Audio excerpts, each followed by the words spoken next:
Labą dieną, esu Rokas Jarašius ir šiandien kokį noriu įrašyti video, tai yra apie sielų amžių.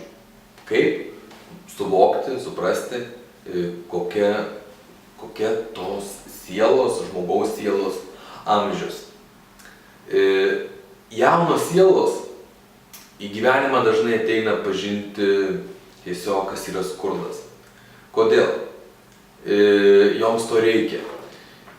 Jos atėję per mūsų gyvenimus nori suprasti to materialumo svarbą, nes jos tame nebuvo. Nebuvo susijęs su materialumu. Jos skraidė kažkur ten kosmose, kažkas kitas užduotis atlikinėjo.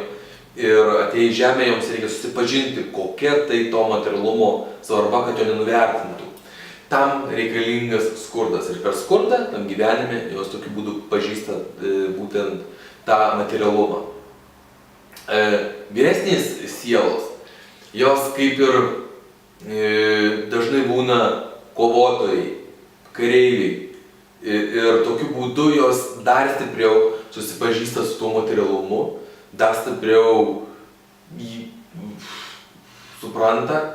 Ir tai yra jau, kaip minėjau, vyresnės sielos.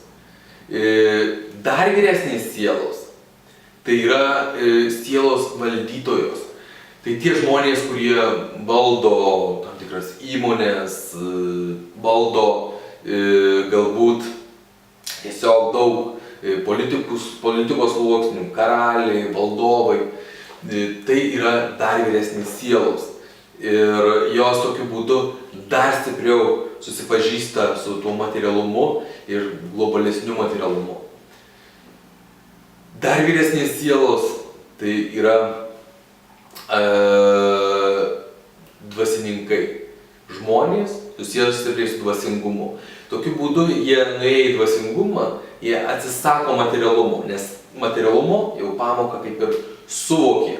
Ir jie nueina stipriai į dvasingumą, kad pažintų savo ir prisimintų savo tą dvasinę pusę, suvoktų ją, suprastų ją.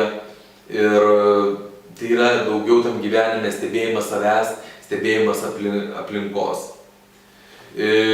Pačios vyriausios sielos, tai yra sąmoningos sielos, sąmoningumas, tai yra būtent dvasingumo ir materialumo sujungimas.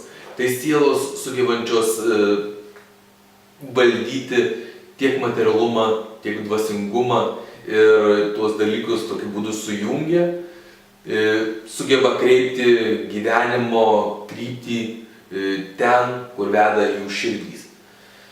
Ir vėlgi, jeigu mes žmogų, kuris, tarkim, atėjęs pažinti būtent to skurdo, tai yra jauna siela, bandysim įkalbėti, kad jisai pažintų sąmoningumą, tas žmogus to nesupras. Dėl to mes negalim tokiu būdu, jeigu mes tą bandom padaryti, mes pažeidžiam to žmogaus laisvą valią. Taip pat ir kituose sielos tobulėjimos etapuose. Dažnai žmonės, kurie jau atėjo, tarkim, į tą patį sąmoningumą, kuriems laikas būti sąmoningims, tam gyvenime, kuris jau pribrendo tam, dažnai pereina tuos visus etapus, jis patiria ir skurdo, galbūt ir valdymo, ir dvasingumą pereina. Tiesiog dar siela viską pasikartoja. Taigi, tiek apie sielų amžių. Iki.